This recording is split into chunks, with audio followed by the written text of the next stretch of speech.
स्वागत है आप सबका मार्क एकेडमी पर विद्यार्थियों। आज हम पे इस क्लास में science class 9th chapter 7 previous printed books में जो 2022 से पहले प्रिंट हुई थी, दिसंबर 2022 से पहले, उसमें चैप्टर 8 था। अब ये चैप्टर 7 हो गया है क्योंकि चैप्टर आपका जो 7 था लास्ट प्रिंटेड बुक में, उसमें डाइवर्सिटी इन लिविंग ऑर्गेनिजम्स वो वाला चैप्टर हटा दिया है। तो चैप्टर 7 चैप्टर का नाम मोशन के सभी कॉन्सेप्ट को हम वन शॉट में आपके साथ डिस्कस करेंगे। और ये क्लास रिकॉर्डिंग बेस्ड है एनसीईआरटी सीबीएसई की तरफ से जो रैशनलाइज्ड सिलेबस दिया है इन्होंने 2020-22 में, उस पर ये बेस्ड है। क्लास रिकॉर्डिंग में क्या क्या है ये आप डिस्क्रिप्शन में जाकर देख सकते हैं, टाइमलाइन का इस्तेमाल करके इसे यूज कर सकते हैं। तो शुरुआत करते हैं। सबसे पहले चैप्टर का नाम है मोशन। तो कोई भी ऑब्जेक्ट मोशन में है, हम ये कब कह सकते हैं? कोई भी ऑब्जेक्ट मोशन में है, हम कब मानते हैं कि वो मोशन में है? जब ऑब्जेक्ट टाइम के साथ अपनी पोजीशन चेंज करे। मान लीजिए आपने देखा ये 8 बजे ये जो कार थी यहां पर थी, फिर 8:10 पे आपने उसे 2 किलोमीटर और आगे देखा,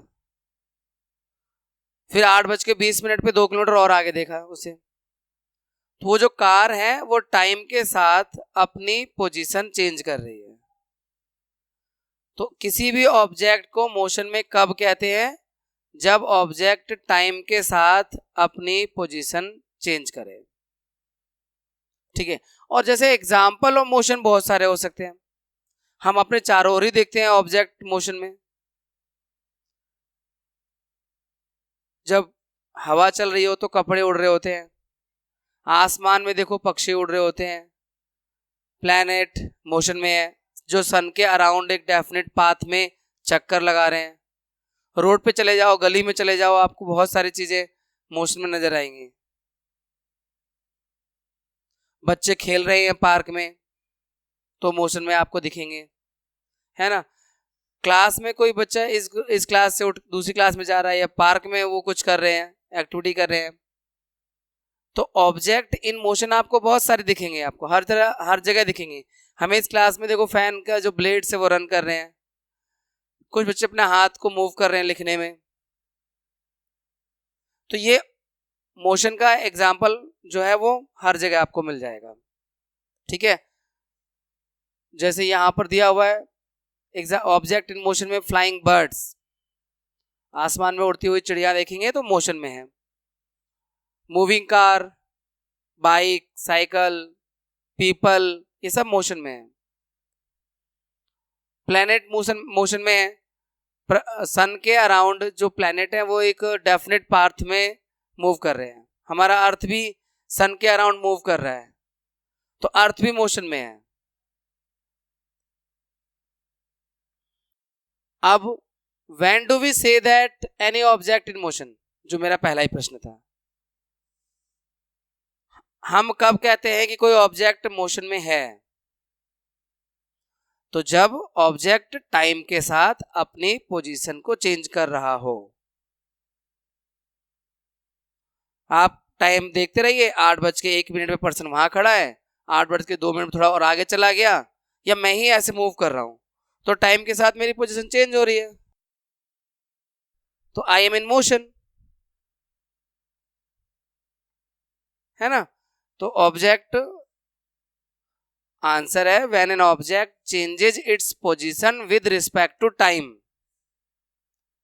जब ऑब्जेक्ट टाइम के साथ अपनी पोजीशन को चेंज कर रहा है तो object is said to be in motion, तो ऑब्जेक्ट को हम मोशन में कहेंगे जब वो टाइम के साथ अपनी पोजीशन चेंज कर रहा है।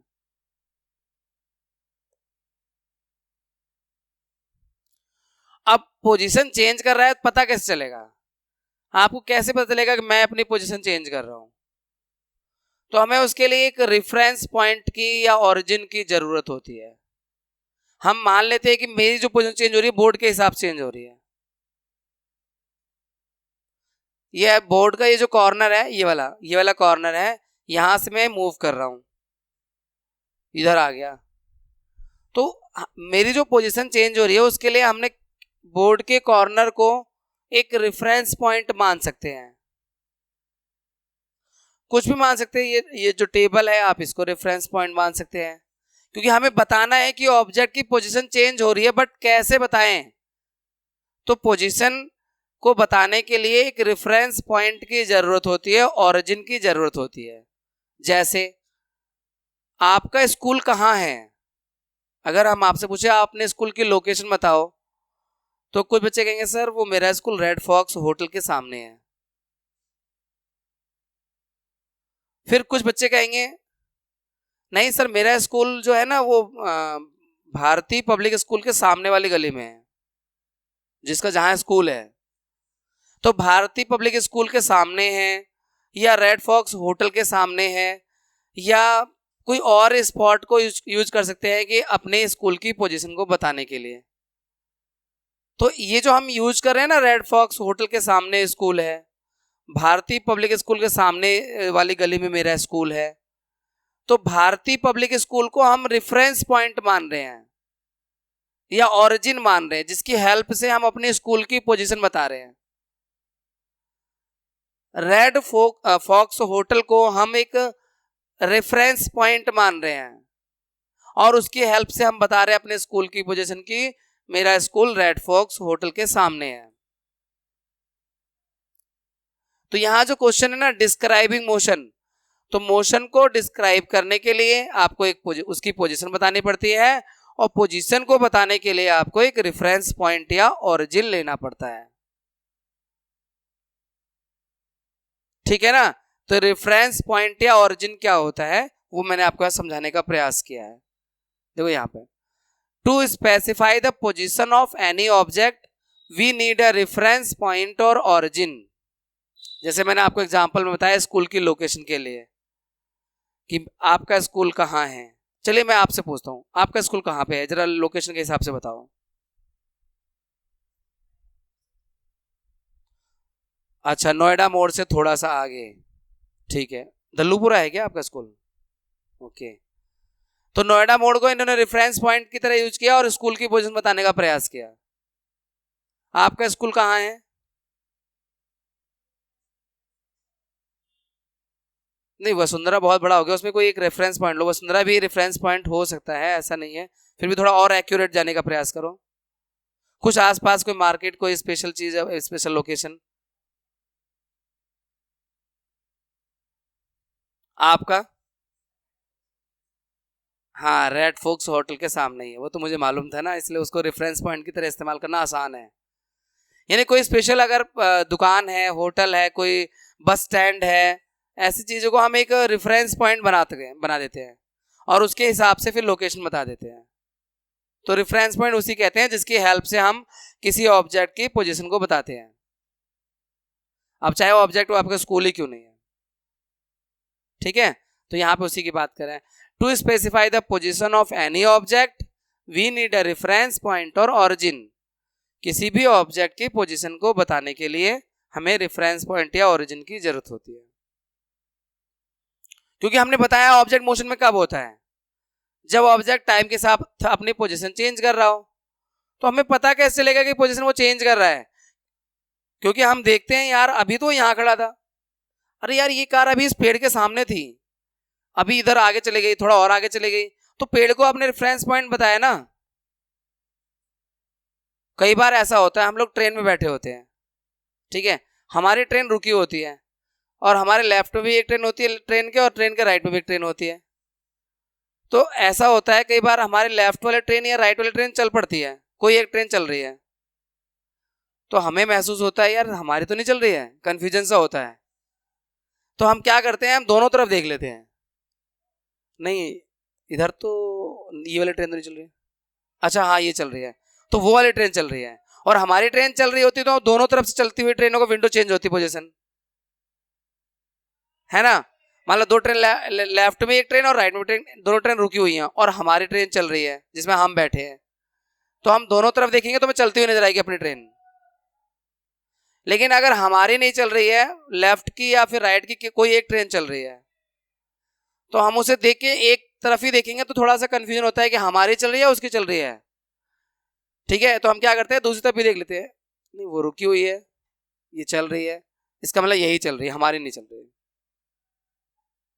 या हम ट्रेन के, हमारे दोनों तरफ ट्रेन नहीं है, बल्कि कोई खंबा है, कोई पिलर है, उस पर लिखा हुआ स्टेशन का नाम, तो वो पिलर जो है पीछे निकल गया हमसे, इसका मतलब हमारी ट्रेन चल रही है। तो उस पिलर के हिसाब से हमारी ट्रेन की पोजीशन चेंज हो गई, तो हमने बता दिया कि हाँ हमारी ट्रेन की पोजीशन चेंज हो रही है, नहीं हमारी ट्रेन मोशन में है। तो जो खंबा है या कोई चाय वाला है, वो चाय वाला पीछे निकल गया, इसका मतलब हमारी ट्रेन चल रही है। अगर हमारे अगल बगल कोई ट्रेन नहीं है और प्लेटफॉर्म पे चाय वाला था, वो चाय वाला पीछे होता जा रहा है, तो इसका मतलब हमारी ट्रेन आगे होती जा रही है। तो चाय वाले को पोजीशन मान सकते हैं, रेफरेंस पॉइंट मान सकते हैं, खंभे को मान सकते हैं, कोई पेड़ बाहर खड़ा है उसको रेफरेंस पॉइंट मान सकते हैं। उसके हिसाब से हमारी ट्रेन की पोजीशन चेंज अगर हो रही है तो इसका मतलब हमारी ट्रेन मोशन में है। Clear concept? चलिए अब आगे बढ़ते हैं। इससे दो कॉन्सेप्ट है अब हमारे पास मोशन को डिस्क्राइब करने के लिए, डिस्टेंस और डिस्प्लेसमेंट, दो वर्ड है। डिस्टेंस क्या होता है और डिस्प्लेसमेंट क्या होता है, इसे मैं एग्जांपल से आपको क्लियर करूंगा, और बेस्ट जो भी पॉसिबिलिटी होगी वो एग्जांपल आपको देने का प्रयास करूंगा। देखिए बच्चों, मान लीजिए एक ये ट्रैक है, यहाँ ए पॉइंट है, ए पॉइंट से कोई कार जो है बी पे आती है, यहाँ पे सेंटीमीटर में दिया हुआ है, तो कोई मान लो टॉय वाली कार मान लेते हैं, छोटी कार, बी पे आई और बी से वो सी पर आई, ठीक है। तो यहाँ डिस्टेंस क्या हुआ, कार ने क्या डिस्टेंस कवर किया, ए से बी आई 100 सेंटीमीटर और फिर बी से सी पर गई 20 सेंटीमीटर। तो डिस्टेंस जो बनेगा 100 प्लस 20 120 बनेगा, 120 सेंटीमीटर डिस्टेंस बनेगा। जो कार ने कवर किया है वो 120 सेंटीमीटर डिस्टेंस कवर किया है। और डिस्प्लेसमेंट क्या होगा, डिस्प्लेसमेंट भी ए से स्टार्ट हुआ था, सी पे आके रुका है, तो ए सी 120 है, तो डिस्प्लेसमेंट भी 120 ही हुआ इसका। अभी आपको समझ में नहीं आएगा कि यार फिर डिस्टेंस और डिस्प्लेसमेंट फर्क क्या है, ये तो दोनों एक ही बात बता रहे हैं। ये तो पहला एग्जाम्पल है, अभी ऐसे और एग्जाम्पल दूंगा तब आपको और ज्यादा अच्छे से क्लियर होगा। डायरेक्ट में डिफाइन पे नहीं आ रहा, पहले मैं आपको एग्जाम्पल से कॉन्सेप्ट क्लियर करना चाहता हूं। तो यहाँ डिस्प्लेसमेंट जो हुआ 120 ही हुआ, क्योंकि ए से स्टार्ट हुआ और सी पे आके रुका है, और डिस्टेंस भी 120 सेंटीमीटर हुआ। अब अगला एग्जाम्पल देखते हैं। फिर एक कार जो है ए से बी पर आई 50 मीटर, फिर बी से सी गई 30 मीटर। अभी जो डिस्टेंस है, अच्छा एक मिनट, एक और चीज है इसमें एक्स्ट्रा हो गया। पहले ए से बी गया, ये लिखा हुआ, फिर बी से सी गया, ये लिखा हुआ, फिर सी से बी आया, वापस लौट कर आया है। मतलब कार ए से बी गई, बी से सी गया और सी से वापस बी पर आया। अब डिस्टेंस क्या होगा, कार ने कितना डिस्टेंस कवर किया, ए से बी 50 मीटर, बी से सी 30 मीटर और सी से बी और 30 मीटर। तो 50 और 30 और 30 110 मीटर कार ने डिस्टेंस कवर किया है। लेकिन यहां डिस्प्लेसमेंट क्या है, केवल 50 मीटर है, क्योंकि ए से स्टार्ट हुआ और फाइनली बी सी से होता हुआ वापस बी पर आ गया। तो फाइनल पोजीशन जो कार की है वो बी पर है, और इनिशियल पोजीशन यानी स्टार्टिंग पॉइंट कार की ए थी। तो इनिशियल और फाइनल पोजीशन के बीच का जो डिस्टेंस होता है उसी को डिस्प्लेसमेंट कहते हैं। Minimum distance between initial and final position gives you displacement. तो यहां डिस्प्लेसमेंट जो है वो 50 मीटर का है, लेकिन डिस्टेंस 110 मीटर का है। आप सबकी जानकारी के लिए बताते हैं, डिस्टेंस का मतलब दूरी है और डिस्प्लेसमेंट का मतलब विस्थापन है, जो हिंदी मीडियम के विद्यार्थी हैं उनके लिए। तो आप यहाँ अब आपको पिछले वाले एग्जाम्पल से इस एग्जाम्पल में फर्क नजर आया होगा। पिछले वाले एग्जाम्पल में डिस्टेंस और डिस्प्लेसमेंट सेम था, क्योंकि इनिशियल पोजीशन और फाइनल पोजीशन सेम थी। तो इसलिए डिस्टेंस भी वही आया और डिस्प्लेसमेंट भी वही आया। लेकिन फिर जब मैंने दूसरा एग्जांपल लिया तो उसमें कार जो ए से बी पर आई,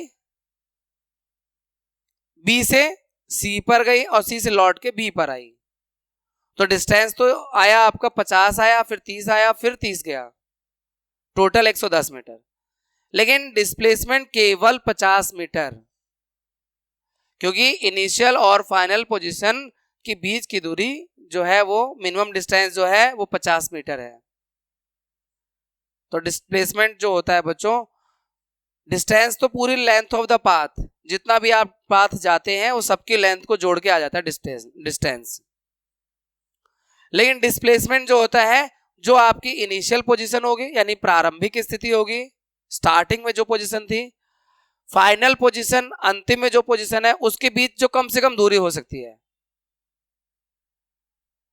उसको हम डिस्प्लेसमेंट कहते हैं, minimum distance between initial and final position. अभी एक और एग्जांपल देखते हैं। देखिए ये एग्जांपल है अगला, जिसमें कोई ऑब्जेक्ट जो है पहले ए से बी आया यहां पर, फिर बी से सी आया यहां पर, फिर सी से वापस ए तक लौट के गया, उसी ट्रैक से उसी रास्ते से लौट के गया है सी टू ए। अब डिस्टेंस क्या होगा, 70 प्लस 30 100, 100 प्लस वापस 30, फिर 70 यानी 100 100 200, 100 आया और 100 गया, 200 हो गया, डिस्टेंस 200 हो गया। लेकिन डिस्प्लेसमेंट तो इसका 0 हुआ, क्योंकि उसकी इनिशियल पोजीशन जो ए थी वही फाइनल पोजीशन भी है, जहां से उसने स्टार्ट किया वापस वहीं पहुंच गया। तो फर्क दिख रहा है ना डिस्प्लेसमेंट में, डिस्प्लेसमेंट 0 हो गया, डिस्टेंस 0 नहीं हुआ, डिस्टेंस तो 200 मीटर का हुआ। आप जितना भी डिस्टेंस, जितना भी रास्ता कवर करते हैं उसकी टोटल लंबाई डिस्टेंस होती है, चाहे वापस आप कहीं लौट के वहीं आ जाओ। लेकिन डिस्प्लेसमेंट क्या होता है, जो आपकी फाइनल पोजीशन है और जो आपकी इनिशियल पोजीशन थी उसके बीच का डिस्टेंस जो होता है, उसके बीच का मिनिमम डिस्टेंस जो होता है, और यहां पे वो चीज 0 है, क्योंकि ए से स्टार्ट किया और ए से वापस ए पर वापस आ गया, तो डिस्प्लेसमेंट 0 हो गया। लेकिन डिस्टेंस कितना हुआ, 200। तो आपको फर्क समझ में आ रहा है ना डिस्टेंस और डिस्प्लेसमेंट का, कि डिस्टेंस तो कभी 0 होता नहीं, डिस्प्लेसमेंट 0 भी हो सकता है। वो डिपेंड करता है कि अगर वो जहां से चला था वापस वहीं पर आ गया, तो ऐसे केस में डिस्प्लेसमेंट जो है वो 0 होगा। एक और एग्जांपल, अब इस वाले एग्जांपल में कोई ऑब्जेक्ट ए से जाता है बी, फिर बी से जाता है सी, तो इसका रास्ता जो है, और फिर यहां पे लिखा हुआ ए टू बी, बी टू सी, तो इसका जो रास्ता है ये 6 मीटर और ये 8 मीटर, तो इसका डिस्टेंस हो गया 6 और 8 14, 6 and 8 and 14 हो गया। लेकिन इसका डिस्प्लेसमेंट क्या होगा, इनिशियल पोजीशन और फाइनल पोजीशन के बीच की मिनिमम दूरी होगा, ये होगा डिस्प्लेसमेंट AC। तो क्योंकि अगर ये 90 डिग्री का ट्रायंगल बन रहा है तो पाइथागोरस थ्योरम लगा दो, AC निकालना है तो AC 10 आएगा। देखो कैसे, पाइथागोरस थ्योरम ये कहती है AC का स्क्वायर बराबर होगा AB का स्क्वायर प्लस BC का स्क्वायर। AB है 6 और BC है 8, 36 और 64 100, तो AC का स्क्वायर रूट 10, तो ये 10 आ गया डिस्प्लेसमेंट। तो डिस्प्लेसमेंट भाई मैंने 4 एग्जांपल आपको दे दिए डिस्टेंस और डिस्प्लेसमेंट को अच्छे से एक्सप्लेन करने के लिए। ये बात अगर आप चारों एग्जांपल गौर से देखोगे तो इसके सारे कॉन्सेप्ट क्रिस्टल क्लियर हो जाएंगे। अब इसको डिफाइन में देखते हैं। देखो डिस्टेंस क्या होता है, total length of the path covered by the object. और कोई भी ऑब्जेक्ट जो है पूरी रास्ते जितना कवर करती है उसकी पूरी लंबाई को डिस्टेंस कहते हैं। डिस्टेंस का एसआई यूनिट मीटर है, मीटर में मेजर करते हैं जो एसआई यूनिट है। वैसे छोटा यूनिट सेंटीमीटर है और बड़े यूनिट में किलोमीटर है, वो सब भी है, पर जो एसआई यूनिट है वो हमेशा आपको फिजिक्स में पता रहनी चाहिए हर चीज की। ये फिजिक्स पढ़ रहे हैं आप लोग, ये आपका फर्स्ट चैप्टर है क्लास 9th के फिजिक्स का, मोशन।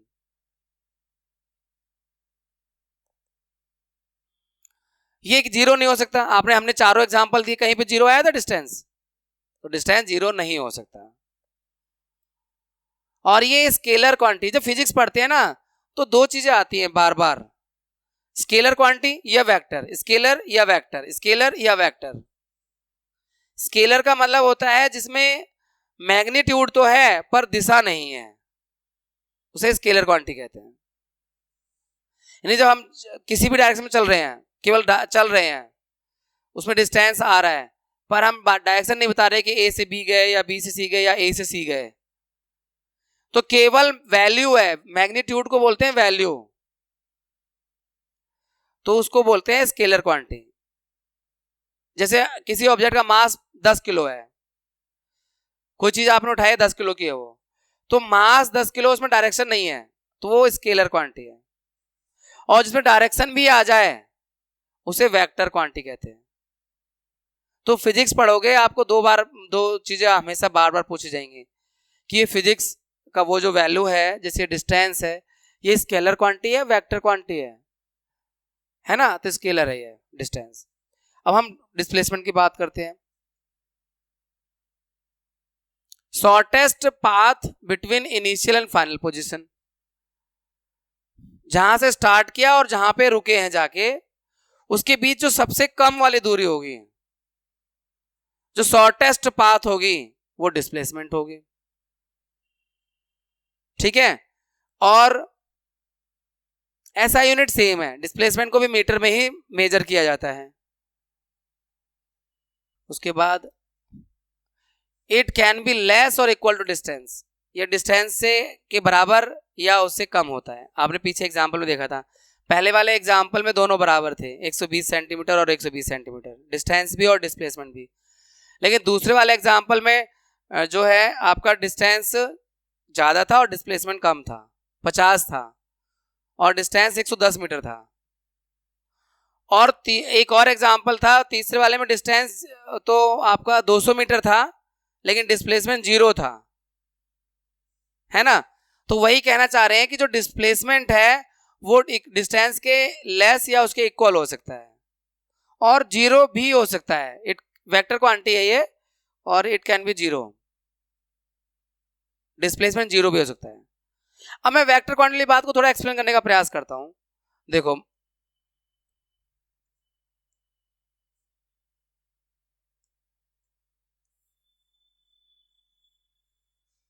राइट ट्रायंगल इसमें, चलो देखता हूं, इसमें राइट ट्रायंगल नहीं है क्या? ये रहा, ये राइट ट्रायंगल वाला एग्जांपल देखो। ऑब्जेक्ट ए से बी जाता है और बी से सी जाता है, ठीक है? तो यहाँ ए से बी मान लो गया वो 6 मीटर, बी से सी गया 8 मीटर। तो जो डिस्प्लेसमेंट है वो ए से सी है, तो हम ऐसे दिखाते हैं, ए से सी जो डिस्प्लेसमेंट है वो आपका 10 मीटर का है। तो इसमें हमने डायरेक्शन बता दी ए से सी, डिस्प्लेसमेंट जो है वो ए से सी का है, इसीलिए डिस्प्लेसमेंट एक वेक्टर क्वांटिटी है। डिस्टेंस में डायरेक्शन नहीं बताई जाती, लेकिन डिस्प्लेसमेंट में मालूम होता है कि वो ए से बी गया है या बी से सी गया है या ए से सी गया है, जो भी है वो उसमें मेंशन कर दी जाती है। इसलिए डिस्प्लेसमेंट एक वेक्टर क्वांटिटी है। वेक्टर क्वांटिटी का मतलब वो क्वांटिटी जिसमें मैग्नीट्यूड भी है और डायरेक्शन भी है। अब देखो, ये 10 मीटर ये मैग्नीट्यूड हो गया और डायरेक्शन क्या हो गया? ए से सी। तो डिस्प्लेसमेंट एक वेक्टर क्वांटिटी है और डिस्टेंस एक स्केलर क्वांटिटी है। तो जब आप फिजिक्स पढ़ें तो फिजिक्स की जो भी क्वांटिटी पढ़ें तो उसमें आप पहले तो उसकी एसआई यूनिट पहले देखो, 3 चीजें आती हैं ज्यादातर। एक डेफिनेशन आती है, उस क्वांटिटी को आप एक्सप्लेन कैसे करेंगे, डिफाइन कैसे करेंगे। फिर उसका एसआई यूनिट क्या है, यानी उसको मेजर किस में करते हैं, मीटर में, मीटर पर सेकेंड में, न्यूटन में, वो हर फिजिकल क्वांटिटी की अपनी एसआई यूनिट होती है। और फिर वो स्केलर क्वांटिटी है या वेक्टर क्वांटिटी है। ये तीन चीजें हमेशा फिजिक्स के जो भी नई चीज पढ़ोगे आप उसमें वो जानना होगा आपको। पहला चीज उसके डिफाइन क्या है, दूसरा उसका एसआई यूनिट क्या है, और तीसरा उसका वो वेक्टर क्वांटिटी है या स्केलर क्वांटिटी है।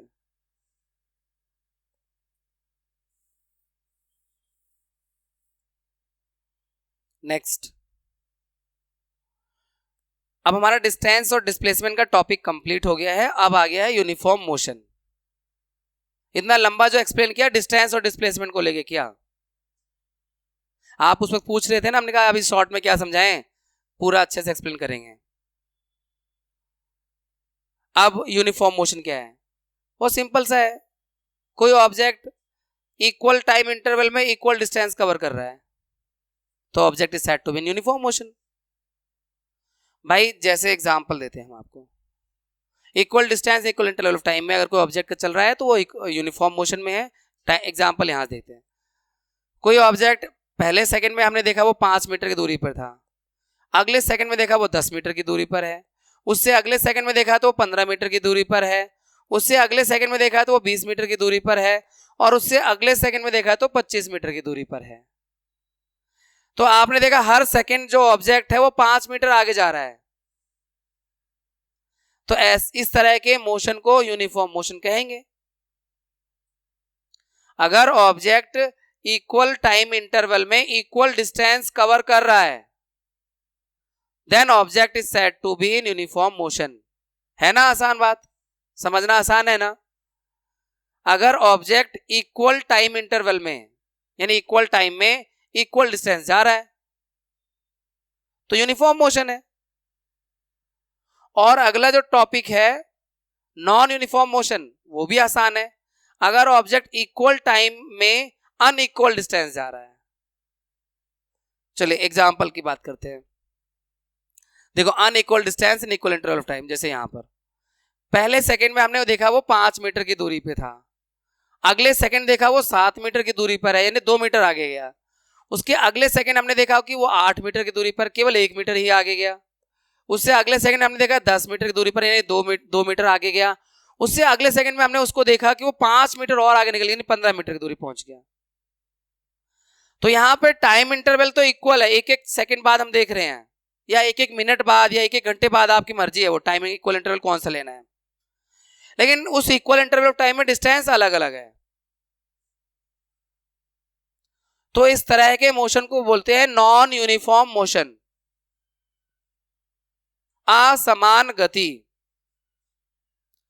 When object covers unequal distance in equal interval of time then it is said to be in non-uniform motion.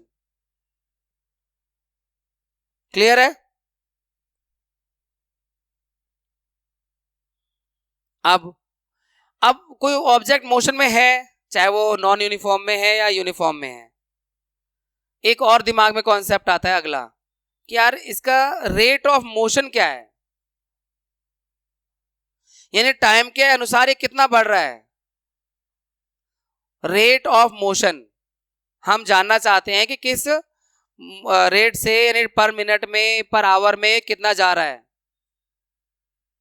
कई बार हम लोग बाइक चला रहे हैं, कार चला रहे हैं, तो हम जानना चाहते हैं कि यार अपने कार में या बाइक में 2 मीटर होते हैं, एक ऑडोमीटर एक स्पीडोमीटर।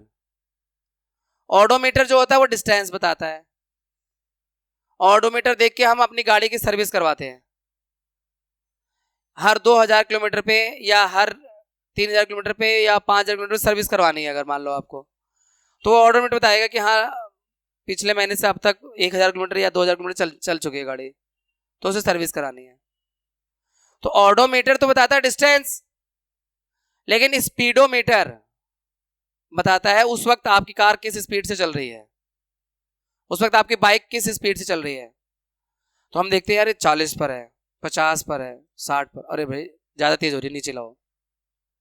क्योंकि नॉर्मल जो स्पीड है वो 40 से 60 के 50 के बीच में रहती है, तो गाड़ी कंट्रोल में रहती है। नॉर्मल जो बाइक की स्पीड है नॉर्मल रोड पर है, हाईवे वगैरह पे थोड़ा बढ़ जाती है, वो एक अलग चीज़ है, एक्सप्रेस वे वगैरह पे बढ़ जाती है कार की स्पीड।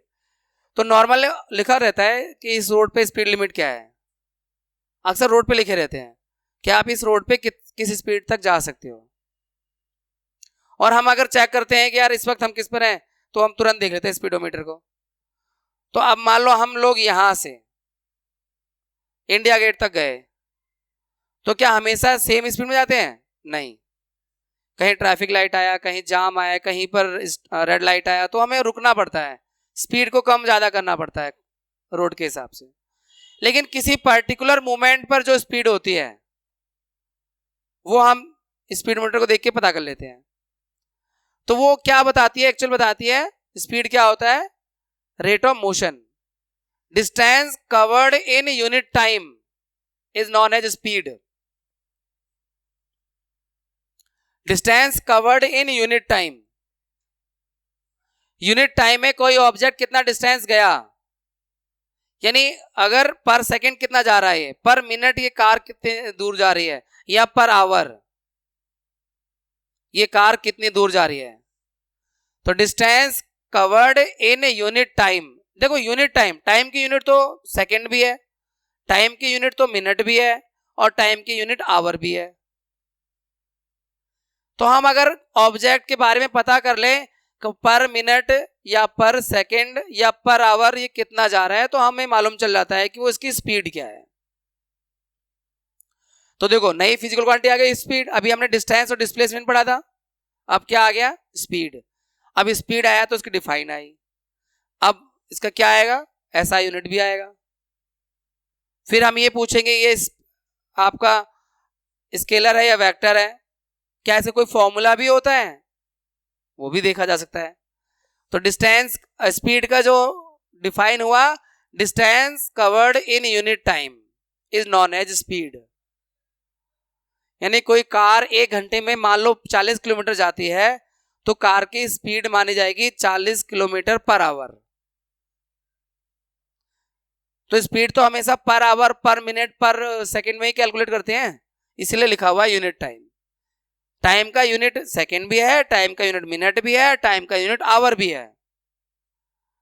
तो हम उसकी स्पीड को पता कर लें कि पर मिनट कितना गया डिस्टेंस को, तो वो मालूम चल जाएगी स्पीड। पर आवर कितना गया, हर घंटे कार ने कितनी दूरी तय करी, वो उसकी हो जाएगी स्पीड। स्पीड का डिफाइन हो गया distance covered in unit time. SI unit metre per second, SI unit पता होनी चाहिए, बाकी छोटी और यूनिट बड़ी यूनिट भी होती हैं, जैसे सेंटीमीटर पर सेकंड भी हो सकता है, या किलोमीटर पर आवर भी होता है स्पीड।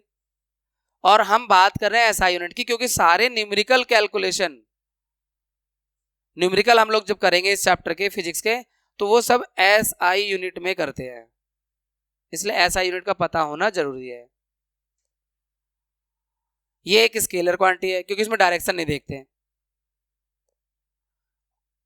और अब जैसे मान लो कोई लॉन्ग डिस्टेंस तक हम जाते हैं, हम लोग नोएडा से इंडिया गेट जाते हैं, तो पूरा जो डिस्टेंस होगा, पूरा रास्ता जो होगा, हर वक्त हमारी कार का जो स्पीडोमीटर होगा सेम तो नहीं होगा कि 40 की स्पीड पे ही चल रहा था, 50 की स्पीड पे ही चल रहा था, ऐसा तो नहीं होगा। रोड के हिसाब से स्पीड कम ज़्यादा होती रहती है। तो हम फिर उसके लिए हमें नहीं, हम कहें कि भाई यहाँ नोएडा से इंडिया गेट तक जाने की स्पीड क्या थी, तो वो नहीं बता सकते हम, क्योंकि हर पॉइंट हर समय बाद बदलती रही, रेड लाइट में, ट्रैफिक जाम में, टर्न पर, हर जगह बदलती रही, तो हम स्पीड नहीं बता सकते। फिर उसके लिए हमें बताना पड़ेगा एवरेज स्पीड। भाई ज़्यादा दूर तक जाते हैं तो उसके लिए एवरेज स्पीड बताएंगे। स्पीड तो आप किसी पॉइंट पे बता सकते हो यार, जैसे आप कार में आपके साथ ही बैठा हुआ है दूसरा पर्सन, आप उससे बात करो यार, कार अभी जो कार जो है ना 50 किलोमीटर पर आवर की स्पीड पे चल रही है। बाइक पे अगर आपके पीछे कोई बैठा है, ओ धीरे चलाओ, इतनी तेज क्यों चला रही है, 80 पे क्यों जा रहा है, मरना है क्या, तो उस वक्त देख के बोलेगा कि धीरे चला। तो वो जो स्पीड उसने बोली 80 किलोमीटर पर आवर, वो उसी मूवमेंट पर थी, फिर उसने एक्सीलेटर कम कर दिया, कम हो गई। तो स्पीड तो एक मूवमेंट पर देखते हैं हम लोग अपनी गाड़ियों में, लेकिन अगर पूरी यात्रा का, पूरे लॉन्ग डिस्टेंस का अगर हमें बतानी हो तो उसके लिए वर्ड आता है एवरेज स्पीड। नोएडा से लेके इंडिया गेट तक जाने का जो है एवरेज स्पीड, वो हम कैसे पता करेंगे? टोटल डिस्टेंस कवर्ड, देख लें टोटल डिस्टेंस कितना है, divided by total time taken. क्योंकि हम इंडिया गेट तक जब गए तो हर पॉइंट पे अलग अलग जगह पर टाइम स्पीडोमीटर अलग अलग बता रहा था, तो हम स्पीड नहीं बता सकते कि इतनी दूरी का स्पीड क्या था। उसके लिए एक नया वर्ड आता है एवरेज स्पीड, जो कैलकुलेट होता है total distance covered is divided by total time taken. ठीक है, तो लॉन्ग डिस्टेंस के लिए एवरेज स्पीड होता है, और किसी मूवमेंट के लिए जब डांटना हो, वो तेज चला रहा है, धीरे चला, पीछे बैठे हैं आपका भाई चला रहा है और आप बैठे हैं, आप बड़े भाई हैं, बड़ी बहन है, तो उसे डांट लगाएंगे दो, तो वो उसी मूवमेंट की देखकर आप डांट लगा रहे हैं उसको, या उसे सजेस्ट करें भाई धीरे चला, तो वो उस एट दैट मोमेंट स्पीड थी। लेकिन पूरी यात्रा की स्पीड आपको पता करने के लिए एवरेज स्पीड वर्ड इस्तेमाल करेंगे और टोटल डिस्टेंस को टोटल टाइम से डिवाइड करेंगे। ठीक है भाई, देखो बच्चों, एवरेज स्पीड के बाद जो हमारे पास नया टर्म आएगा वो वेलोसिटी का आएगा। वेलोसिटी क्या होता है? जैसे स्पीड होता है, स्पीड में डायरेक्शन नहीं होती, केवल मैग्नीट्यूड होता है। हमने डिस्कस किया कि स्पीड एक स्केलर क्वांटिटी है। स्केलर क्वांटिटी वो होती है जिसमें केवल मैग्नीट्यूड होता है, डायरेक्शन नहीं होता है ना, कोई वैल्यू होती है उसमें डायरेक्शन नहीं होता है। तो यहाँ वेलोसिटी क्या है? Speed with direction is known as velocity.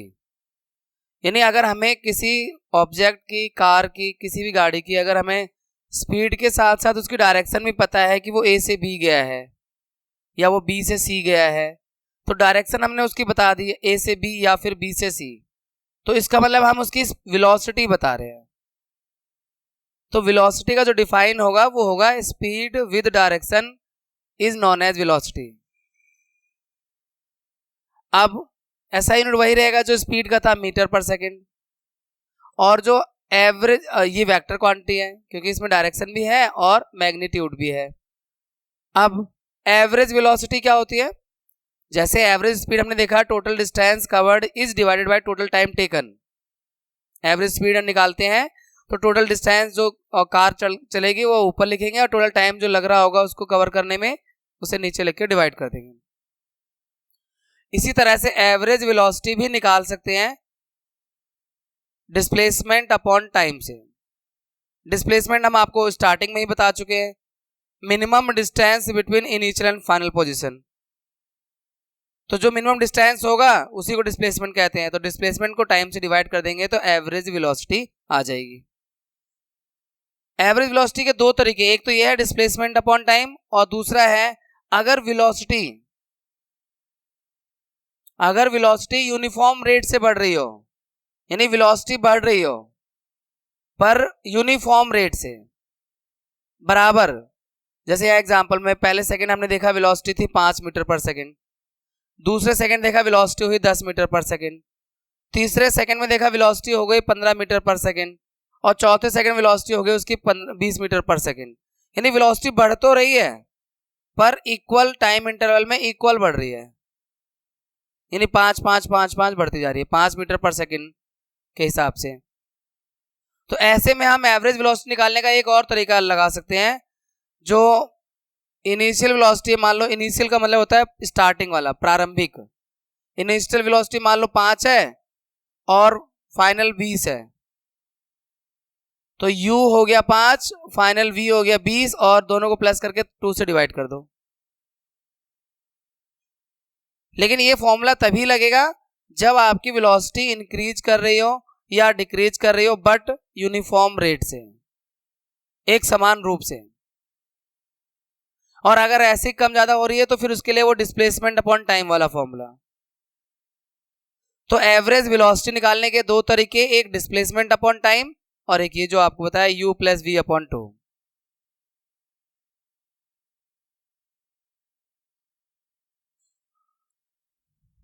अब आपके पास आया नया टर्म एक्सिलरेशन। एक्सिलरेशन क्या होता है? एक्सिलरेशन होता है rate of change of velocity is known as acceleration.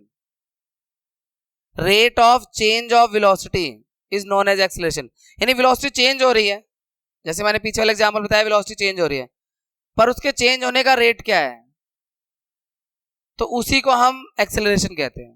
पर सेकंड कितना चेंज हो रहा है, पर मिनट कितना चेंज हो रहा है, जैसे पिछले वाले एग्जांपल में हमने देखा था पर second 5 metre per second change हो रहा था, तो एक्सेलरेशन था 5 मीटर पर सेकंड स्क्वायर का पिछले वाले एग्जांपल में। इसमें देखो देखो एक सेकंड से दूसरे सेकंड में, यानी एक सेकंड में वेलोसिटी 5 से 10 हो गई,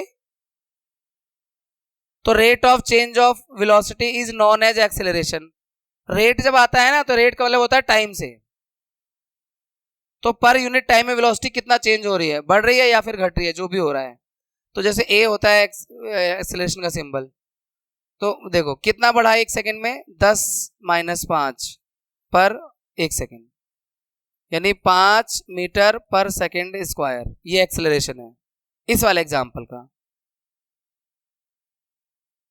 पर सेकंड में वेलोसिटी का जो चेंज आ रहा है 5 मीटर पर सेकंड स्क्वायर का चेंज आ रहा है, तो वेलोसिटी है, एक्सेलरेशन है 5 metre per second square.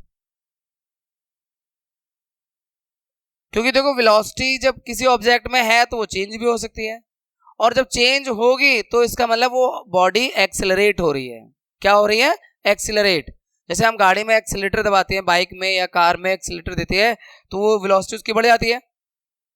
Accelerator कम कर देते हैं, वेलोसिटी कम हो जाती है, स्पीड कम हो जाती है। तो कहीं ना कहीं एक्सेलरेशन आता किससे है? वेलोसिटी में चेंज से। इसलिए एक्सेलरेशन निकालने का फॉर्मूला भी वही होगा, rate of change of velocity is known as acceleration. A is equal to, देखो ये रहा, एक मिनट पहले इसका define, rate of change of velocity is known as acceleration, और एक्सेलरेशन का सिंबल ए है, और v - u/t इसका फॉर्मूला है। जैसे मतलब मैंने आपको बताया कि मान लो एक सेकंड पहले वो थी 5 मीटर पर सेकंड स्क्वायर की वेलोसिटी, अगले सेकंड यानी दूसरे सेकंड हो गई 10 मीटर पर सेकंड, ये वेलोसिटी हो गई। तो जो चेंज आ रहा है वो ये u बन गया, ये v बन गया, टाइम बना एक सेकंड का। तो a is equal to v - u/t, तो v यानी 10, u 5/1 यानी 5 मीटर पर सेकंड स्क्वायर, ये है आपका acceleration.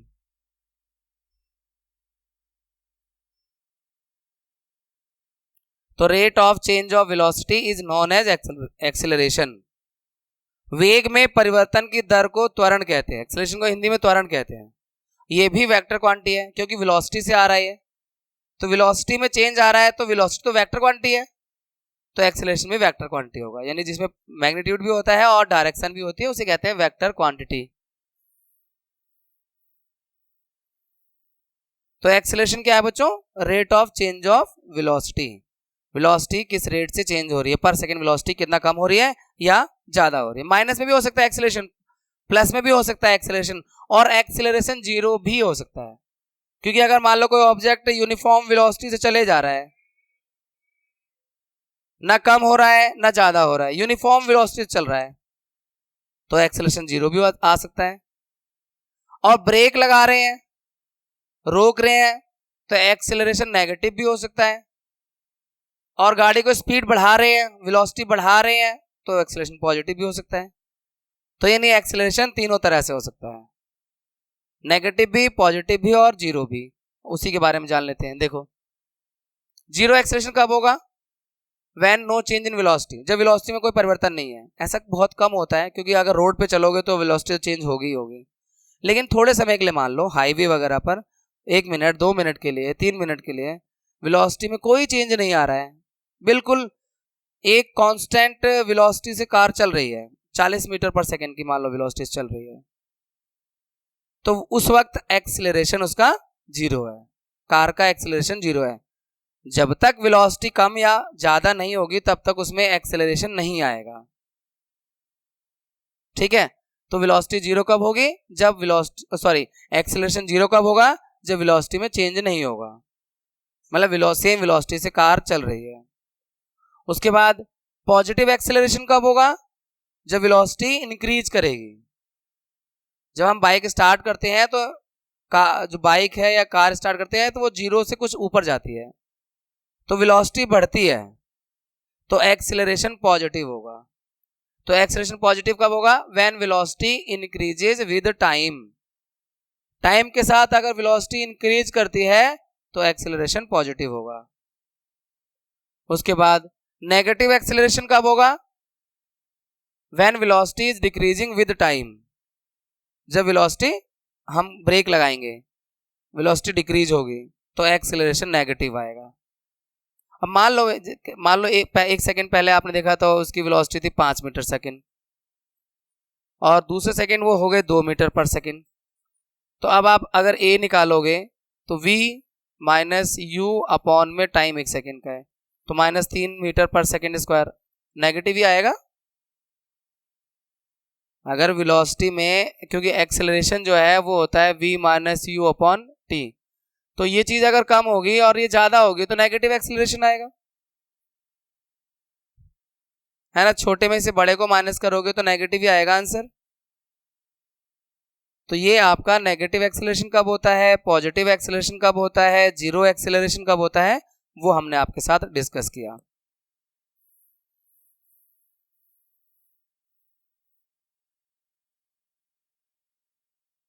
Uniform acceleration, uniform acceleration कब होगा? एक्सेलरेशन से मतलब एक एक्सेलरेशन सेम कब बना रहेगा, यानी एक्सेलरेशन तो होगा पर सेम कब रहेगा? यूनिफॉर्म का मतलब सेम, एक जैसा। जब यूनिफॉर्मली वेलोसिटी इंक्रीज होगी, जैसे पिछले वाले, जैसे मान लो 1 सेकंड, 2 सेकंड, 3 सेकंड, 4 और 5। पहले सेकंड में वेलोसिटी थी 5 मीटर पर सेकंड की, दूसरे में 10 मीटर पर सेकंड की, तीसरे में 15 मीटर पर सेकंड की, फिर 20 मीटर पर सेकंड की, फिर 25 मीटर पर सेकंड की,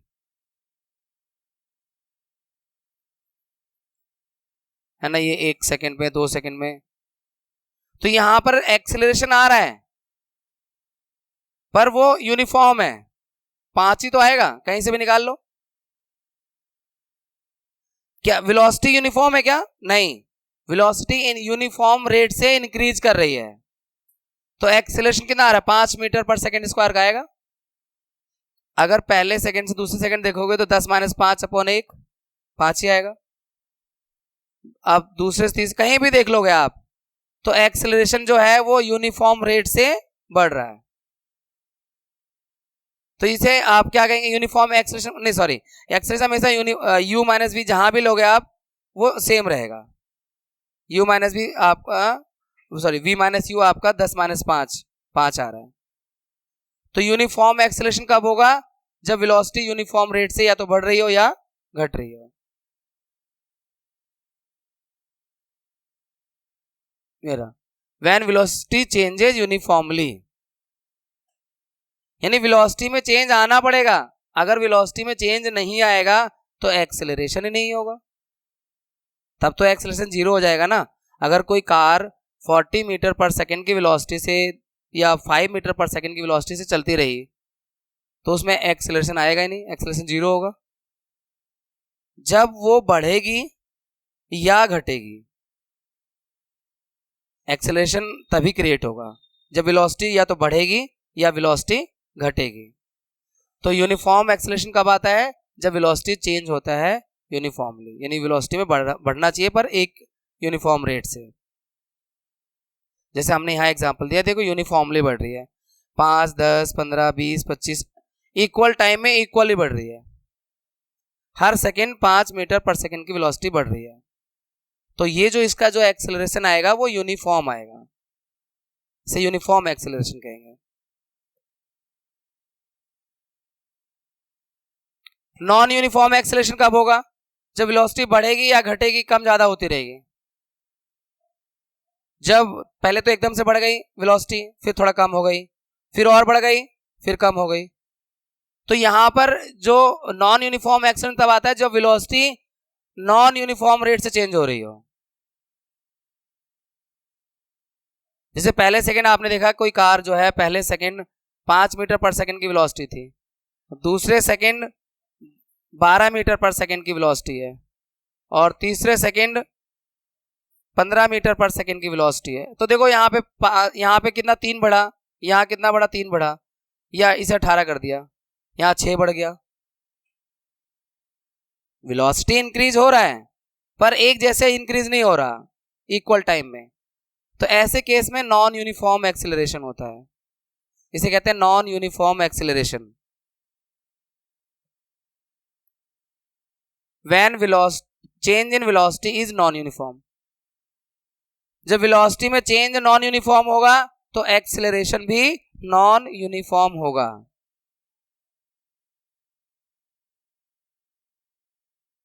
ठीक है, अब ग्राफ की बात करेंगे बच्चों। अगला टॉपिक आपका आ गया ग्राफ। देखो हमने यहाँ पे बात करी स्पीड के बारे में। पहले हमने इस चैप्टर के स्टार्टिंग से अगर हम एक बार छोटा सा क्विक रिवीजन दें तो हमने डिस्टेंस की बात करी, उससे पहले हमने ऑब्जेक्ट इन मोशन की बात करी, फिर हमने बात करा रेफरेंस पॉइंट की, फिर हमने डिस्टेंस, फिर डिस्प्लेसमेंट, फिर uniform motion, non uniform motion, फिर स्पीड, फिर एवरेज स्पीड, फिर वेलोसिटी, फिर आपका वेलोसिटी के बाद आया एक्सेलरेशन, और फिर एक्सेलरेशन में जीरो एक्सेलरेशन या फिर पॉजिटिव एक्सेलरेशन, नेगेटिव एक्सेलरेशन, या uniform acceleration, non uniform acceleration, ये सारी चीज़ें हमने डिस्कस करी अब तक चैप्टर में। अब मोशन को दिखाने के लिए ग्राफ, बच्चों ये जो ग्राफ है ये डिस्टेंस टाइम ग्राफ है। यहाँ टाइम है, उधर डिस्टेंस है, और डिस्टेंस टाइम ग्राफ में ये जो लाइन खींच रही है ये वाली,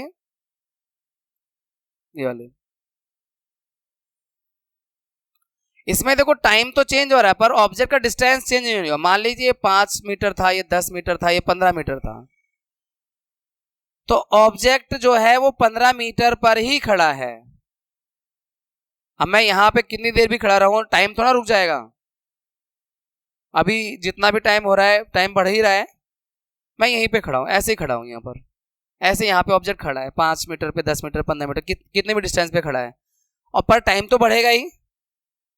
तो ये क्या है, ग्राफ ऑब्जेक्ट एट रेस्ट का। ये जो ग्राफ है वो दिखा रहा है कि ऑब्जेक्ट रेस्ट में है, यानी ऑब्जेक्ट रुका हुआ है, क्योंकि टाइम के साथ उसका डिस्टेंस नहीं चेंज हो रहा, डिस्टेंस वही है। जैसे आप लोग बैठे हुए हो, टाइम चल रहा है, आप उसी जगह बैठे हो, आपका रेफरेंस पॉइंट चाहे बोर्ड मान लो या चेयर मान लो, कुछ भी मान लो, तो आपकी पोजीशन तो नहीं चेंज हो रही ना टाइम के साथ, तो इसका मतलब आप रेस्ट में हैं। तो रेस्ट का ग्राफ इस तरह से होता है, टाइम लाइन के पैरेलल। ये डिस्टेंस की लाइन है, ये टाइम की लाइन है, उसके पैरेलल दिखा रहा है। तो ये ऑब्जेक्ट एट रेस्ट का ग्राफ है। उसके बाद दूसरा ग्राफ, यहां पे देखो टाइम भी बढ़ रहा है और टाइम के साथ डिस्टेंस भी बढ़ रहा है। ये जो ग्राफ है यूनिफॉर्म मोशन का है। अगर ये स्ट्रेट लाइन है तो यूनिफॉर्म मोशन है, जिसमें इक्वल टाइम में इक्वल डिस्टेंस कवर होगा, यानी पहले सेकंड 5 मीटर गया, अगले सेकंड वो 10 मीटर गया, फिर अगले सेकंड वो 15 मीटर गया। तो ऐसे जब कोई ऑब्जेक्ट मूव कर रहा है उसे कहते हैं यूनिफॉर्म मोशन। तो यूनिफॉर्म मोशन का ग्राफ जो होता है ये स्ट्रेट लाइन होता है बच्चों, है ये distance time graph but uniform motion का। फिर तीसरा ग्राफ देखें नॉन यूनिफॉर्म मोशन का। देखो टाइम के साथ पहले तो धीरे चल रही थी चीजें, फिर एकदम से तेज हो गई, और एकदम देखो एकदम से स्पीड बढ़ गई, इसकी डिस्टेंस एकदम ज्यादा हो गया। देखो यहां से अगर यहां से यहां तक का टाइम देखेंगे तो यहां से यहां तक का टाइम जितना है उसके हिसाब से डिस्टेंस जो है वो कुछ ज्यादा ही हो गया। पहले देखो यहां से यहां तक में इतना टाइम में इतना ही डिस्टेंस गया था, लेकिन थोड़े से टाइम में एकदम से ज्यादा चला गया। तो ये क्या है, ये जो ग्राफ है नॉन यूनिफॉर्म मोशन का है। स्ट्रेट लाइन ये कर्व है, तो नॉन यूनिफॉर्म मोशन में जो ग्राफ आएगा वो कर्व आ सकता है, यानी ऑब्जेक्ट इक्वल टाइम में इक्वल डिस्टेंस नहीं कवर कर रहा है, ज्यादा या कम कवर कर रहा है। जैसे स्टार्टिंग में वो कम कवर कर रहा है, बाद में एकदम से ज्यादा हो गया। तो ये जो ग्राफ है नॉन यूनिफॉर्म मोशन का है बच्चों। ये आपका डिस्टेंस है, ये आपका टाइम है, और ऐसे खींच दिया तो नॉन यूनिफॉर्म मोशन का ग्राफ हो गया। इसके बाद अब ये डिस्टेंस टाइम ग्राफ चल रहा है। अब आया वेलोसिटी टाइम ग्राफ। बच्चे देख रहे हैं यार यहां भी टाइम के पैरेलल है, इसका मतलब सर रेस्ट पे है ऑब्जेक्ट। ये ग्राफ जो है डिस्टेंस टाइम नहीं है, वेलोसिटी टाइम है। पहले 3 ग्राफ हमने जो देखे हैं वो डिस्टेंस टाइम ग्राफ थे, और ये देखो वेलोसिटी और ये टाइम। तो इस ग्राफ से आपको क्या दिख रहा है बताओ? ऑब्जेक्ट रुका हुआ है, चल रहा है, उसकी वेलोसिटी के बारे में क्या मालूम चल रहा है? हाँ, एक्सीलरेशन 0 है, यूनिफॉर्म वेलोसिटी है। देखो चल तो रहा है वो, पर वेलोसिटी इंक्रीज नहीं कर रही है। क्योंकि देखो आप ये ना देखो वेलोसिटी कहाँ चेंज हो रही है, एकदम सेम उसी पॉइंट पे टाइम बढ़ रहा है पर वेलोसिटी उसी पॉइंट पर है। ये कुछ ऐसा हुआ जैसे मान लो कोई बाइक या कोई कार थोड़े समय के लिए सेम वेलोसिटी चल रही है, 40 मीटर पर सेकंड वाली, 5 मीटर पर सेकंड वाली, 10 मीटर पर सेकंड वाली वेलोसिटी चल रही है, ना कम हो रही है ना ज़्यादा हो रही है। तो उसका जो ग्राफ बनेगा वो कुछ इस तरह का होगा। तो ये ग्राफ जो है यूनिफॉर्म वेलोसिटी शो कर रहा है या 0 एक्सीलरेशन शो कर रहा है। और उससे पहले हमने जो देखा था डिस्टेंस टाइम ग्राफ था, और ये वेलोसिटी टाइम ग्राफ है। यहां पर एक एक्सिस पे वेलोसिटी है और एक एक्सिस पे टाइम है। तो वेलोसिटी इंक्रीज नहीं कर रहा, यानी ये नहीं रुका नहीं है, चल रहा है वो, वेलोसिटी उसकी सेम है बस। और पहले वाले जो डिस्टेंस टाइम ग्राफ में था उसमें रुका हुआ था वो, क्योंकि वो डिस्टेंस दिखा रहा था, तो डिस्टेंस बदल ही नहीं रहा था। यहां पे डिस्टेंस की बात नहीं, यहां वेलोसिटी नहीं बदल रही है, तो वेलोसिटी यानी चेंज नहीं हो रही है, यूनिफॉर्म है, तो एक्सीलरेशन इसमें 0 है।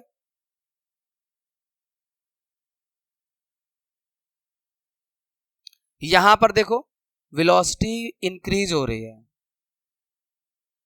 टाइम के साथ वेलोसिटी बढ़ रही है, देखो। तो ये यूनिफॉर्म एक्सीलरेशन है, वेलोसिटी इक्वल टाइम में इक्वल बढ़ रही है, इसलिए स्ट्रेट लाइन आ रहा है, नहीं तो कर्व आ जाएगा, जिगजैग आ जाएगा। अगर वेलोसिटी कम ज्यादा होगी तो कर्व आ जाएगा, तब वो होगा नॉन यूनिफॉर्म एक्सीलरेशन। तो इसमें देखो आप देखो ना टाइम के साथ वेलोसिटी बढ़ रही है कि नहीं बढ़ रही है?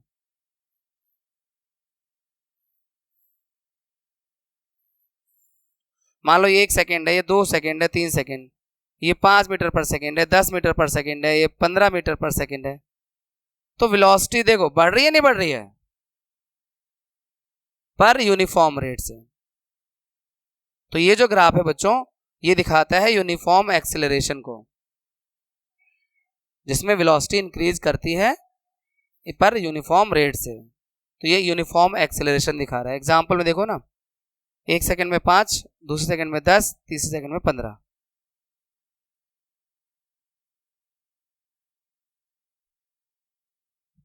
देखो इसमें नॉन यूनिफॉर्म है, वेलोसिटी बढ़ी घटी बढ़ी घटी, तो ये नॉन यूनिफॉर्म एक्सीलरेशन है, घट बढ़ रही है वेलोसिटी। वेलोसिटी कम ज्यादा हो रही है तो इसका मतलब एक्सीलरेशन भी कम ज्यादा होगा, इसलिए उसको नॉन यूनिफॉर्म एक्सीलरेशन कहेंगे।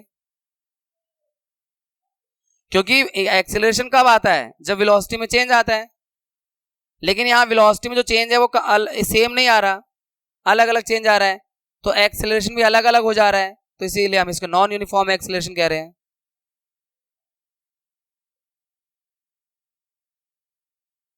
ये रिटार्डेशन है। रिटार्डेशन का मतलब होता है जैसे कोई कार चल रही थी, ब्रेक मार के उसे रोक दिया है, तो वेलोसिटी देखो यहां पे कुछ था वेलोसिटी, लेकिन कुछ समय बाद वेलोसिटी जो है वो यहां आके 0 हो गई, यानी ऑब्जेक्ट रुक गया। यहां नेगेटिव एक्सेलरेशन है ये, लेकिन क्योंकि स्ट्रेट लाइन आ रहा है तो यूनिफॉर्म भी हो सकता है एक्सेलरेशन, पर नेगेटिव, माइनस में। इसे रिटार्डेशन भी कहते हैं, नेगेटिव एक्सेलरेशन को रिटार्डेशन भी कहते हैं। तो यहां वेलोसिटी क्या हो रही है? कम, घट रही है ना, तो इसे रिटार्डेशन कहते हैं या नेगेटिव एक्सेलरेशन कहते हैं।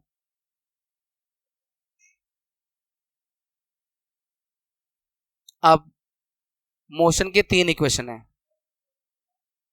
आपके सिलेबस में, मोशन की 3 इक्वेशन है जो आपके सामने स्क्रीन पर है, उसको डिस्कस कर लेते हैं। देखो, एक तो है v is equal to u plus a t. v क्या है? ये v है फाइनल वेलोसिटी, मैं लिख देता हूं यहाँ पे, v है फाइनल वेलोसिटी, u है इनिशियल वेलोसिटी,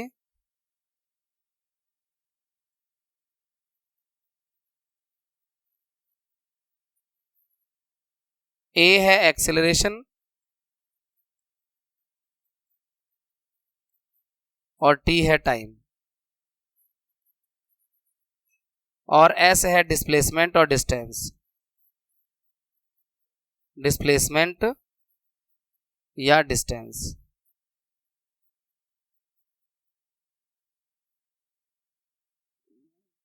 s जो है डिस्प्लेसमेंट या डिस्टेंस दिखाता है। तो यहां पर पहला इक्वेशन है v is equal to u plus a t का, ये बहुत सिंपल तरीके से आ जाता है, इनकी वैसे डेरिवेशन भी है जो है वो, लेकिन अब की बार डेरिवेशन जो है सिलेबस से निकाल दिया है।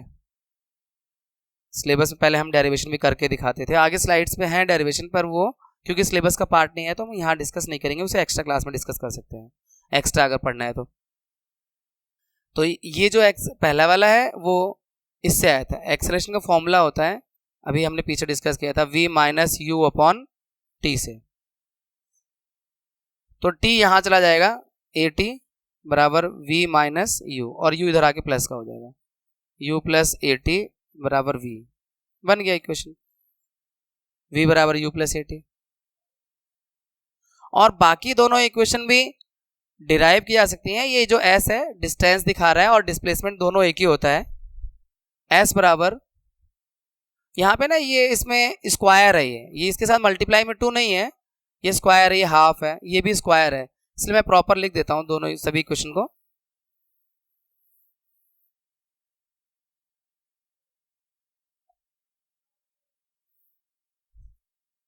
v is equal to u plus a t, ये पहले इक्वेशन है। दूसरा s बराबर u t plus half a t square, और तीसरा है 2as is equal to v square minus u square, ये तीसरी इक्वेशन है। ये इक्वेशन के 3 मोशन है, मोशन के 3 इक्वेशन है। v बराबर u plus a t, s is equal to u t plus half a t square, और 2as is equal to v square minus u square. तो ये जो है ना s, ये डिस्टेंस को दिखा रहा है या डिस्प्लेसमेंट को, और बाकी चीजें मैंने आपको, ये फाइनल वेलोसिटी है, इनिशियल वेलोसिटी है, एक्सेलरेशन है, ये टाइम है। यहाँ भी इनिशियल वेलोसिटी है, टाइम है, एक्सेलरेशन है, टाइम है, ये एक्सेलरेशन है और डिस्प्लेसमेंट है, फाइनल वेलोसिटी है और इनिशियल वेलोसिटी है, ये चीज है। s बराबर u t plus half a t square, 2s बराबर v square minus u square. ये इक्वेशन के 3 मोशन के 3 इक्वेशन है बच्चों, और इसके अलावा इसका ये डेरिवेशन है, अभी आपके सिलेबस का पार्ट नहीं है इसलिए हम इसे डिस्कस नहीं करेंगे। यहाँ पर एक बात जरूर समझा देंगे जो इंपॉर्टेंट है, वो हम आपको बताते हैं, ये वाली बात जो सिलेबस का पार्ट है, डेरिवेशन नहीं है पार्ट। ये जो दूसरी इक्वेशन हमने यहाँ डिराइव करके दिखाई है, but it's not a part of syllabus, so we are not discussing here. जो इंपॉर्टेंट बात है वो ये है, area under the graph gives distance, यानी हम इसे हम पीछे भी डिस्कस कर सकते हैं। ये जैसे ग्राफ है, ये लाइन है ग्राफ की, ये जो ग्राफ की लाइन है ये, तो इसके नीचे वाला जो ये एरिया है, ये आपका डिस्टेंस बताता है। इसके एरिया को अगर हम कैलकुलेट कर लें अलग अलग फॉर्मूलों से तो हमें डिस्टेंस मिल जाता है, क्योंकि अगले वाले ना डेरिवेशन में यही किया हुआ है। देखो यहाँ पे ना, ये जो ग्राफ है इसके नीचे जो ये एरिया है इसको हमने कैलकुलेट किया हुआ है। तो ये रहा s बराबर area of rectangle this and triangle this. तो डेरिवेशन का पार्ट है, बट डेरिवेशन अब क्योंकि सिलेबस में नहीं है तो हम उसमें टाइम कंज्यूम नहीं करना चाहते हैं, वो एक्स्ट्रा क्लास में डिस्कस करेंगे। बट हाँ ये समझिए कि ग्राफ के नीचे जो एरिया आता है वो डिस्टेंस बताता है, और ये जो ग्राफ है यूनिफॉर्म एक्सेलरेशन का है, क्योंकि वेलोसिटी तो चेंज हो ही रही है और क्योंकि स्ट्रेट लाइन है इसलिए यूनिफॉर्म एक्सेलरेशन है। ठीक है, तो इंपॉर्टेंट लाइन ये है जो आपके सिलेबस में रह गया है। बाकी ये जो डेरिवेशन है पहले पढ़ाते थे हम, अब क्योंकि ग्राफ अब क्योंकि इसका सिलेबस से निकाल दिया आपकी बुक से, तो हम वो डिस्कस नहीं कर रहे हैं आपके साथ। आप चाहे तो यहाँ से वीडियो को पॉज करके थोड़ा इस पर दिमाग आप खुद भी लगा सकते हैं। ठीक है, तो यहाँ भी वही है, तीसरा डेरिवेशन है 2s बराबर v square minus u square का। ये 3 इक्वेशन है, तीनों का डेरिवेशन है ये। उसके बाद uniform circular motion. Uniform circular motion जो है बच्चों, इसके कॉन्सेप्ट को समझने से पहले हमें समझना है कुछ एक एग्जाम्पल से, आपकी बुक में डिस्कस किया हुआ है। मान लीजिए कोई पर्सन है,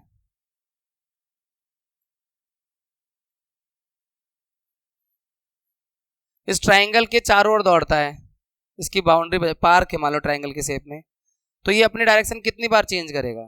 3 बार, है ना। यहां से जब आएगा यहां डायरेक्शन चेंज होगी, एक बार डायरेक्शन ये चेंज होगी, फिर दूसरी बार यहां डायरेक्शन चेंज होगी और तीसरी बार यहां डायरेक्शन चेंज होगी। अगर कोई पर्सन ट्राइंगल नहीं बल्कि रेक्टेंगल के चारों ओर दौड़ेगा, तो इसकी डायरेक्शन कितनी बार चेंज होगी? 1 2 3 4 बार। ऐसे ही कोई पर्सन जो है पेंटागन जिसकी 5 साइड होती हैं उस तरह के शेप में अगर दौड़ेगा तो उसकी डायरेक्शन 5 बार चेंज होंगी। कोई हेक्सागन शेप के अराउंड दौड़ेगा तो उसकी 6 बार। तो ऐसे ही जितनी जितनी साइड बढ़ती जाएंगे उसकी डायरेक्शन चेंज होगी। तो आप सोच रहे हो कि सर डायरेक्शन के चेंज होने की बात कर क्यों रहे हैं, आखिर समझाना क्या चाहते हैं? मैं यहाँ ये समझाना चाहता हूँ, आपका ये जो टॉपिक है यूनिफॉर्म सर्कुलर मोशन का, इसमें एक क्वेश्चन बनता है कि एक ऐसा एग्जाम्पल दो जहां एक्सेलरेशन तो हो, ऑब्जेक्ट में एक्सेलरेशन तो हो पर वेलोसिटी में चेंज ना हो। एक्सेलरेशन हो पर वेलोसिटी में चेंज ना हो, उस टॉपिक को मैं समझाना चाहता हूं इन बातों से। तो ऐसा कब पॉसिबल है? तो देखो यहां पे होता क्या है, जैसे कोई ऑब्जेक्ट में जो एक्सेलरेशन में चेंज आएगा वो तीन तरह से आ सकता है। एक्सेलरेशन में चेंज, या तो उसकी वेलोसिटी चेंज हो तो एक्सेलरेशन आ जाएगा, या उसका डायरेक्शन चेंज हो तो भी एक्सेलरेशन आ जाएगा, या दोनों चीजें चेंज हो तो भी अच्छा डायरेक्शन चेंज हो गई तो वेलोसिटी चेंज नहीं हुई? क्योंकि वेलोसिटी क्या होता है? Speed in particular direction. तो जब डायरेक्शन चेंज हुई तो क्या चेंज हुआ? वेलोसिटी चेंज हुआ, और वेलोसिटी चेंज हुआ तो क्या चेंज हुआ? एक्सेलरेशन आया उसमें। वेलोसिटी के चेंज होने से ही तो एक्सेलरेशन आता है। तो वेलोसिटी का मैग्नीट्यूड बदल जाए तो भी एक्सेलरेशन आएगा, चाहे स्ट्रेट लाइन पे दौड़ रहा है वो, लेकिन वेलोसिटी उसकी 5 मीटर पर सेकंड से 10 मीटर पर सेकंड हो गई तो एक्सेलरेशन आ गया। या वो ए से बी गया, बी से सी गया, यानी डायरेक्शन चेंज कर रहा है, तब भी उसकी वेलोसिटी चेंज हो रही है तो तब भी एक्सेलरेशन आएगा। तो यहां पर क्या होता है कि अगर हम ट्राइंगल के अराउंड दौड़ेंगे 3 बार चेंज होगा, रेक्टेंगल के अराउंड दौड़ेंगे 4 बार चेंज होगा। ऐसे अगर हम साइड्स को बढ़ाते जाएंगे, नंबर ऑफ साइड्स को बढ़ाते जाएंगे, तो साइड्स एक टाइम पे ऐसा होगा कि पॉइंट साइज हो जाएगी, और वो जो हमें शेप मिलेगा वो मिलेगा एक सर्कल का। सर्कल में हर पॉइंट पे डायरेक्शन चेंज होती है। मैं यहां लाना चाहता हूं, सर्कल पे आपको लाना चाहता था। सर्कल की बाउंड्री पे अगर आप दौड़ोगे तो हर पॉइंट पे डायरेक्शन चेंज करनी पड़ेगी, नहीं तो सर्कल से बाहर हो जाओगे। अगर आप सर्कुलर ट्रैक पे दौड़ना है तो आपको हर पॉइंट पे डायरेक्शन चेंज करना पड़ेगा। जो लोग बाइक वाइक का स्टंट करते हैं सर्कस वगैरह में, वो सर्कुलर ट्रैक पे दौड़ते हैं तो उन्हें हर पॉइंट पे डायरेक्शन चेंज करना पड़ता है, नहीं तो वो टकरा नहीं जाएगी उनकी बाइक जाके सामने दीवार से। मौत का कुआं जिसे हम कहते हैं, सर्कस में खेल दिखाते हैं वो लोग, तो उसमें वो सर्कुलर ट्रैक पे दौड़ते हैं तो उनका बैलेंस ऐसे तो बनाते हैं जो हर पॉइंट पे डायरेक्शन चेंज हो। तो सर्कुलर ट्रैक पे अगर कोई ऑब्जेक्ट दौड़ रहा है तो उसकी डायरेक्शन एवरी पॉइंट पे चेंज हो रही है, तो अगर उसकी वेलोसिटी ना भी चेंज हो तो भी वो यूनिफॉर्मली एक्सेलरेटेड मोशन माना जाएगा, क्योंकि वेलोसिटी चेंज हो ना हो बट डायरेक्शन तो चेंज हो रही है ना, वेलोसिटी का मैग्नीट्यूड तो नहीं बदल रहा। तो इसमें इसे हम कहते हैं यूनिफॉर्म एक्सेलरेटेड मोशन का एग्जांपल। 1 नंबर के क्वेश्चन के लिए मैंने आपसे डिस्कस किया है कि ऐसा एग्जांपल दो जहां पर वेलोसिटी चेंज ना हो रही हो, वेलोसिटी का मैग्नीट्यूड ना बदल रहा हो, लेकिन बॉडी में एक्सेलरेशन हो। तो एग्जांपल है when object is moving on a circular track, तब ऐसा होगा। ठीक है, तो देखिए यहाँ पे अब आते हैं टॉपिक पे सीधे सीधा। When an object move in a circular path with uniform speed it's motion is called uniform circular motion.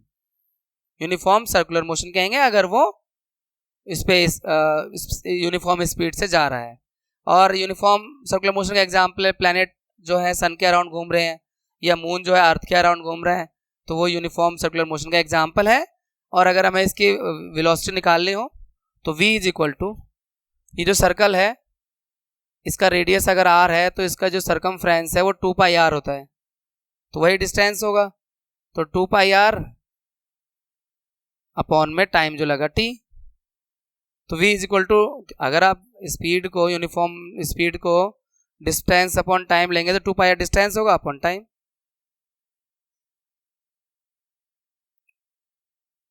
ये यहां पर देखो जो मैं आपसे डिस्कस कर रहा था ना, acceleration can be created due to, acceleration को क्रिएट किया जा सकता है किस किस तरह से, या तो वेलोसिटी में चेंज कर दो, या उसकी डायरेक्शन में चेंज कर दो, या दोनों ही चीजें बदल रही हो, डायरेक्शन और वेलोसिटी दोनों बदल रही हो, तो बॉडी में एक्सेलरेशन आता है। ये एग्जांपल है कि हम एक्सेलरेशन को कैसे चेंज कर सकते हैं, या तो वेलोसिटी में चेंज कर दो, उसके मैग्नीट्यूड को बढ़ा दो घटा दो, या उसकी डायरेक्शन को चेंज कर दो, या फिर दोनों चीजें कर दो। तो इस तरह से आपने एक्सेलरेशन क्रिएट कर सकते हैं। अब यहाँ पे example of accelerated body when velocity is constant, उसी की बात मैं कर रहा था आपसे कि वो एग्जाम्पल दो जिसमें बॉडी में एक्सेलरेशन तो हो पर वेलोसिटी कांस्टेंट हो, है ना, वेलोसिटी कांस्टेंट हो, मतलब वेलोसिटी में चेंज नहीं आ रहा हो, उसका जो मैग्नीट्यूड है 5 मीटर पर सेकेंड है या 10 मीटर पर सेकेंड है उतना ही है, पर फिर भी वेलोसिटी जो बॉडी है एक्सेलरेटेड है।